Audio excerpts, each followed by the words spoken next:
The grief was a plot of land she owned, barren and fallow. For 6 years since John's death, Ilara had cultivated nothing but silence, her heart as unyielding as the cracked earth of the Blackwood Ranch.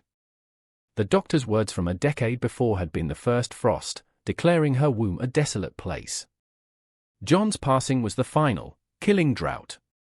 Now, the wind that swept across her empty pastures whispered only of what was missing: the stomp of a second horse, the laughter of a child, the weight of a hand in hers. Her life was a meticulously kept, vacant house, and she was its lonely, vigilant caretaker. Then came the news, carried on the dusty breath of a late summer afternoon by a neighbor riding fence. Jedediah Croft, a man whose land bordered hers to the south, was dying. His lungs were filling with dust and disease, and his spirit was not far behind. His debt to Marcus Thorne, a man who collected land and souls with equal rapacity, had come due. The auction was set for Friday.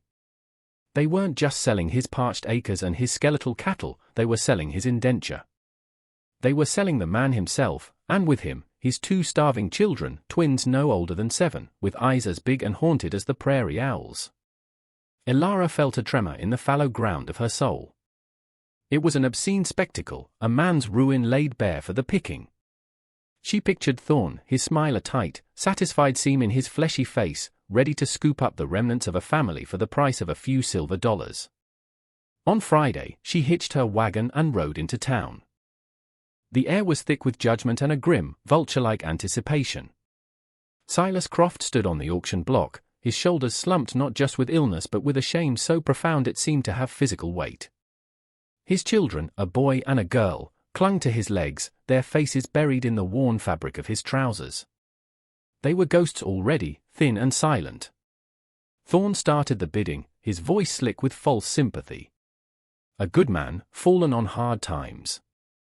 Let's start the bidding for his remaining indenture and the care of his offspring at $20. A murmur went through the small crowd. It was a paltry sum for a man's life, a price that declared him worthless.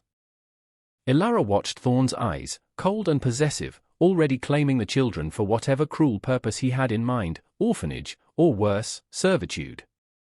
A cold, hard certainty settled in Ilara's chest. It was not kindness. It was not pity. It was a deep, resonant defiance against the emptiness, against the universe that had taken everything and Thorne who sought to profit from it. When the auctioneer called for other bids, the silence was heavy and absolute. Then her voice, clear and steady, cut through it. $100. A collective gasp rippled through the onlookers. Heads turned. Thorne's gaze snapped to her, his eyes narrowing with disbelief and irritation. He had not factored her into his equation. She was the grieving widow, the recluse. 110, he sneered, testing her. 200, she replied without hesitation, her eyes locked on the 2 small heads hidden against their father's legs. Thorne's face flushed a deep, mottled red. This was no longer about profit, it was a challenge to his authority. 250, he barked. The air crackled. Silas Croft slowly lifted his head, his gaze finding Ilara's. In his eyes, she saw not gratitude, but a profound, shattering bewilderment. He was a piece of property they were haggling over. She held his gaze, a silent promise passing between them that she did not yet understand herself. $500, she said, her voice ringing with the finality of a judge's gavel. The sum was absurd, the price of a prime bull, more than the man and his failing land were worth in purely economic terms. Silence descended. Thorne stared at her, his mouth a thin, bloodless line. He gave a short, disgusted shake of his head and stepped back. The auctioneer, stunned, slammed his hammer down. Sold. To the widow Blackwood, Ilara did not feel triumph. She felt the terrifying weight of ownership. She walked to the clerk, paid the sum in solid gold coin she had kept buried since John's death, and received a piece of paper that declared Silas Croft and his children, Leo and Lily, her property until his debt was worked off or his life expired. She led them to her wagon, 3 silent figures trailing in her wake. The man, Silas, moved with the stiff pride of the damned. The children were utterly still, their small hands clutching each other's. As they rode back to the Blackwood Ranch, the silence in the wagon was different from the one she was used to. It was not empty. It was full of fear, uncertainty, and the sound of a dying man's labored breath. The front door of her house had not opened for strangers in 6 years. Now, it swung inward to admit 3 of them, spectres brought home from a Gaulish market. The house, her sanctuary of grief, seemed to hold its breath. Silas Croft stood just inside the threshold, his tall frame stooped, his eyes scanning the clean, orderly space with a weariness that went beyond bone. He would not step further. He was purchased, not invited. Beside him, the twins, Leo and Lily, were perfect statues of terror, their faces pale and smudged with dust, their hands still locked together in a desperate grip. Their silence was a physical presence, a wall she would have to breach. Ilara ignored the storm of emotions in the room, the shame, the fear, the suffocating uncertainty. She focused on the practical. The immediate. "The stew is on the stove," she said, her voice devoid of warmth but full of instruction. "There is water in the basin." She gestured toward the kitchen, then turned and walked away, giving them the space to be broken without her witness. From the hallway, she listened. The scrape of a chair. The clink of a spoon against a bowl. The small, hesitant sounds of life returning to her home were like the first drops of rain on parched ground. Later, she found the bowls scrubbed clean and stacked neatly by the sink. The children were asleep on a braided rug by the cold hearth, curled together like puppies, their hunger finally sated into a deep, exhausted slumber.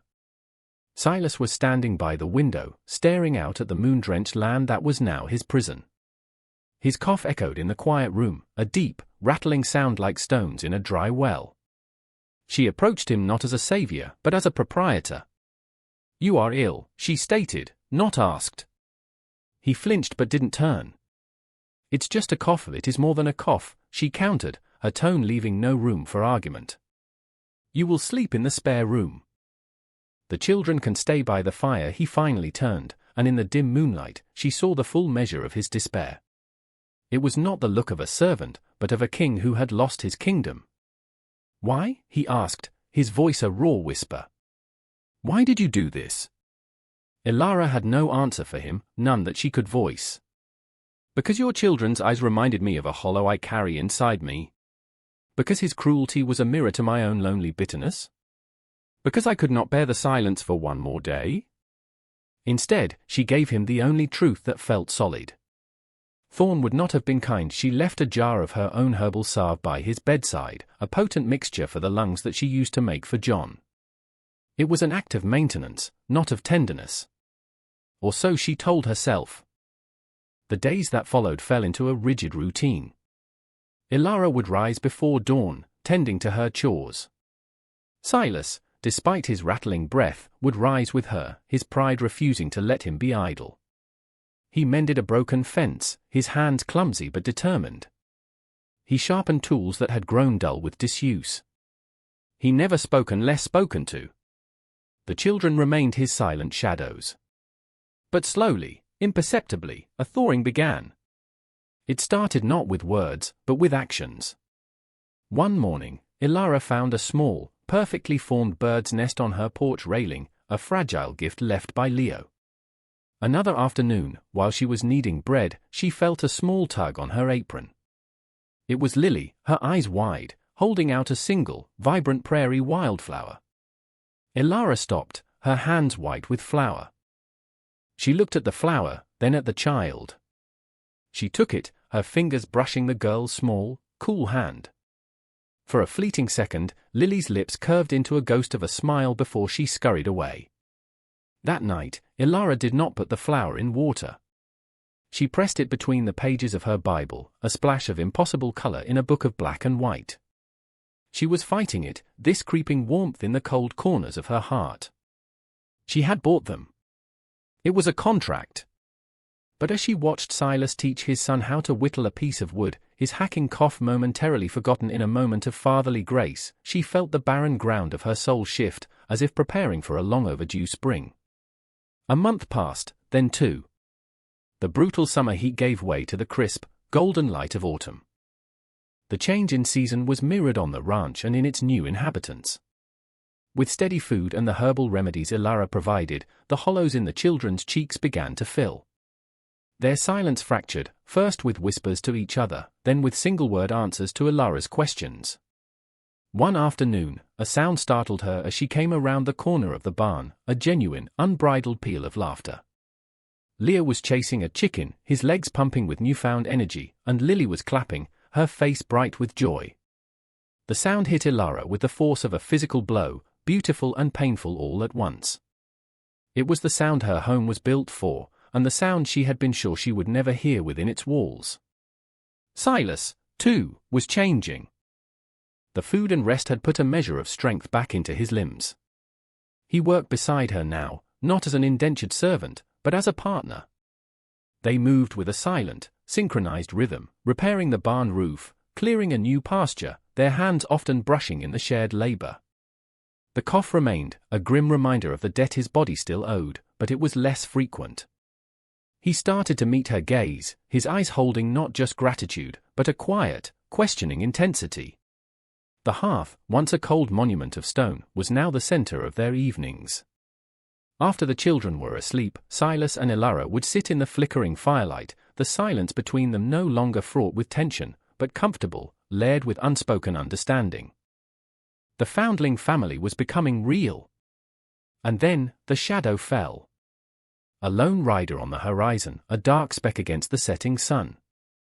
Ilara knew before the figure was close enough to recognize. It was Marcus Thorne. He rode into the yard not with the bluster of a bully, but with the smug confidence of a man who owned the world. He dismounted slowly, his eye sweeping over the ranch, noting the mended fences, the healthy-looking chickens, the undeniable signs of life. His gaze settled on Silas, who stood protectively near the porch, then on the children peeking from behind the door.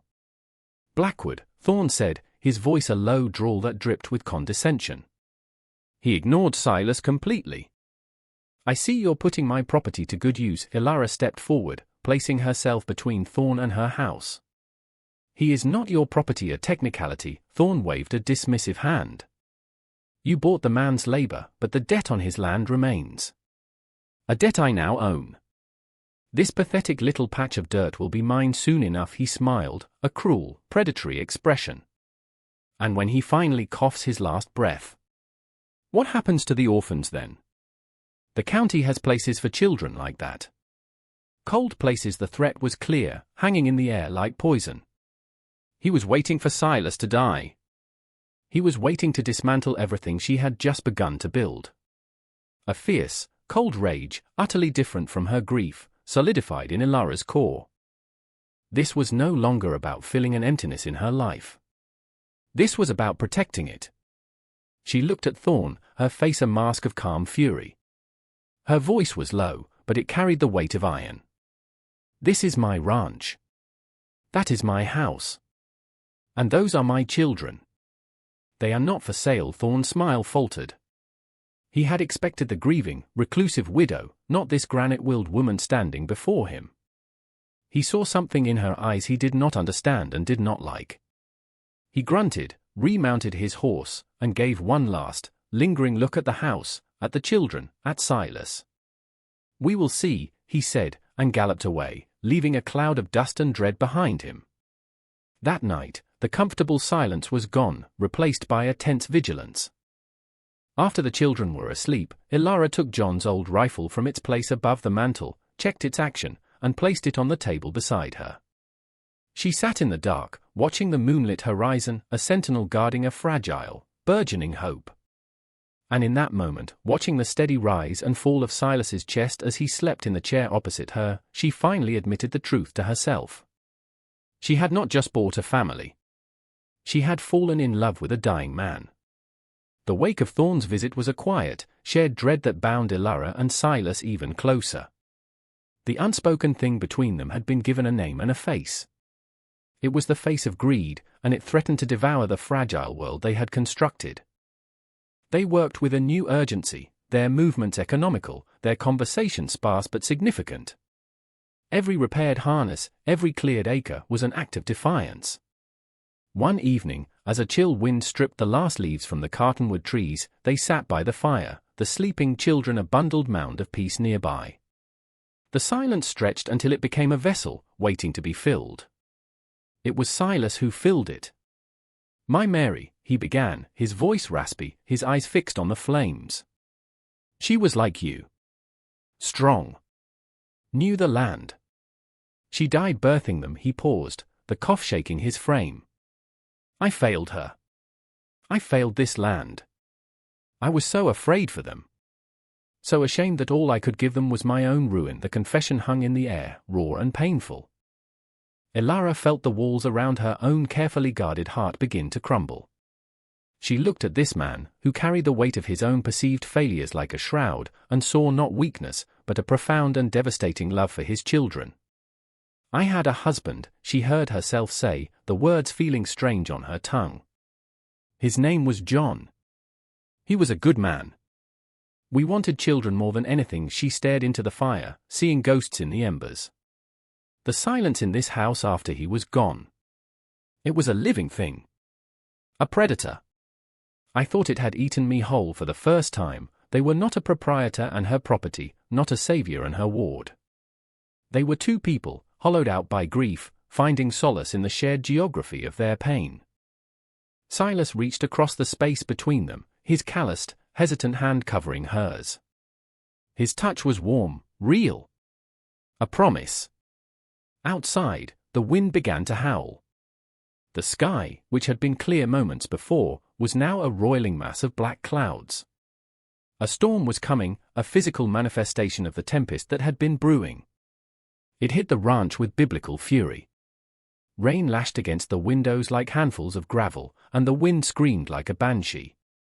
The house groaned under the assault. Leo and Lily awoke, crying out in fear, and Elara brought them to the hearth, wrapping them in blankets and her own steady presence. Through the din of the storm, she heard it. The barking of the dog, frantic and sharp. Then, the splintering of wood from the direction of the outer fence. Silas was on his feet in an instant, his eyes meeting hers. They both knew. Thorne. He had used the storm's cover. The front door burst open, crashing against the wall, and Marcus Thorne stood there, flanked by two rough-looking men, all of them soaked and hardened by the rain and their cruel intentions. "The land is mine, widow," Thorne bellowed over the wind. "I've come to collect." But Elara was no longer just the widow. Silas was no longer just the dying rancher. They were a fortress. What happened next was not a grand battle, but a blur of desperate, primal action. Silas, his illness forgotten in a surge of adrenaline, grabbed a heavy iron poker from the hearth. He met the first man with a roar of pure protective rage. Elara shoved the terrified children behind her, snatched the rifle from the table, and leveled it. The world narrowed to the sight at the end of the barrel, to Thorne's shocked and furious face. A shot cracked through the storm's roar. One of Thorne's men crumpled to the floor. The other, seeing the dead certainty in Elara's eyes and the ferocity in Silas's defense, hesitated. That hesitation cost him. Silas brought the poker down in a brutal, decisive arc. Thorne, his cowardly plan collapsing, stared in disbelief from Elara to the fallen men. He saw no fear in her, only a promise of a grave. He turned and fled into the screaming storm, a pathetic retreat into the chaos he had unleashed. As suddenly as it began, it was over. The house was a wreck of shattered wood and chilling silence, the only sound the whimpering of the children and the ragged, painful gasps from Silas's lungs. The storm outside began to recede, its fury spent. Elara lowered the rifle, her body trembling, and went to Silas, who was leaning against the wall, the poker slipping from his grasp. The fight was won, but the cost was etched on his face. The dawn that broke after the storm was pristine and quiet. The air, washed clean by the rain, smelled of wet earth and new beginnings. The bodies of Thorne's men were gone, dealt with in the grim, silent hours before sunrise, a final, somber chore performed by Elara and a faltering Silas. They had buried the violence, but its ghost remained. It lingered in the splintered doorframe and in the deep, rattling cough that now racked Silas's body without mercy. The battle had taken the last of his reserves, burning through the fragile strength he had so carefully rebuilt. He knew it.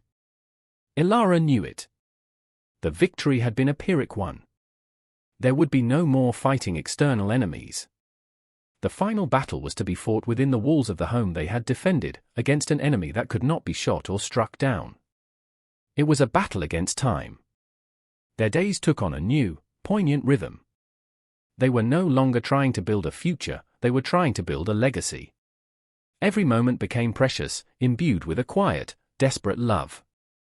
Silas, though weakened, spent his hours with Leo and Lily. He sat on the porch, his breath labored, and taught Leo how to read the clouds and predict the weather.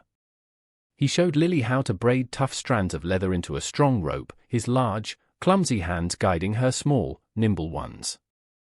He was pouring all that he was, all that he knew, into them, ensuring a part of him would remain rooted in this land. In the evenings, he and Elara would sit together, the children asleep nearby. They spoke little, but their silence was a deep and abiding conversation. She would hold his hand, feeling the fever that burned beneath his skin, and he would look at her, his eyes full of a love that was as vast and profound as the prairie sky.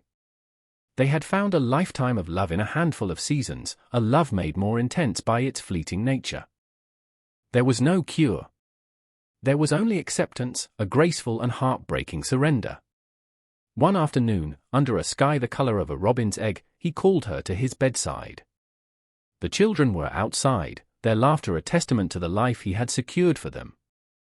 His breathing was shallow, a soft, fluttering sound.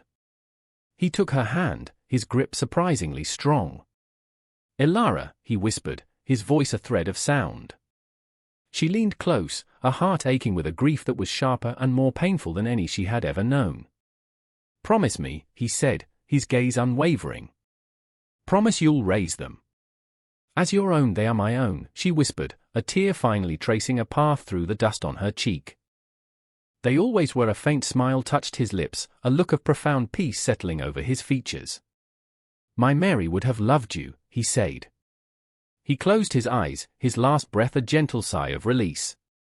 He did not die a broken, indebted man on an auction block.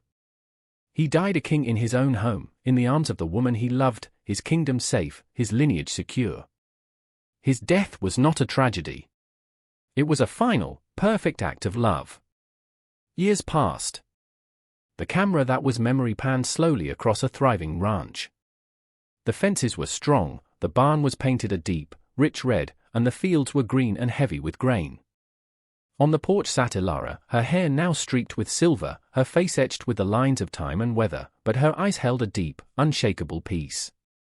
A tall, strong young man with his father's quiet eyes worked nearby, mending a saddle.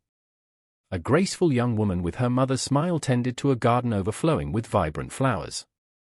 Leo and Lily. They were no longer silent, haunted children, but confident young adults, at home in the world their parents had built for them. The barren woman and the empty land were both fertile now, overflowing with a harvest of love and life. As the sun began to dip below the horizon, painting the sky in shades of gold and rose, they gathered on the porch, the three of them. Leo leaned against a post, Lily sat on the steps, and Elara rested in her rocking chair. A comfortable, familiar silence settled over them, not of emptiness, but of absolute belonging. The promise had been kept.